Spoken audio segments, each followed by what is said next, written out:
Hello అండి అందరికీ welcome to Hari Monica's cooking channel. నేను వచ్చేసి మీకు ఈరోజు సింపుల్గా చేసుకొని చిక్కుడుగాయ ఫ్రై చూపిస్తున్నానండి.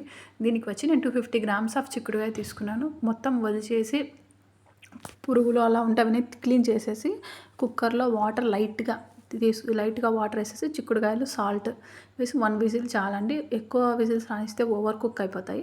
నెక్స్ట్ వచ్చేసి ఒక ప్యాన్ పెట్టుకొని హీట్ అయ్యాక ఆయిల్ వేసుకునేసి తాలింపు వేసుకోవాలండి. అవంతా వేగిన తర్వాత కరివేపాకు వేసేసుకొని ఒక పెద్ద ఆనియన్ వేసేయాలండి.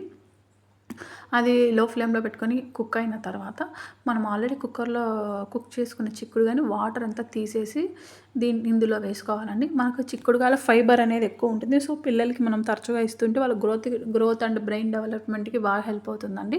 నేనైతే వీక్లీ వన్స్ అలా ఇస్తూ ఉంటాను. వెజిటబుల్స్ ఎక్కువ వాడుతుంటాను. వెజిటేరియన్స్కి వెజిటబుల్స్ ఎక్కువ తీసుకోవడం అదొకటే బెస్ట్ ఆప్షన్ కాబట్టి నేను ఎక్కువ వాడుతూ ఉంటాను. ఆకుకూరలు కానీ ఇలాగా.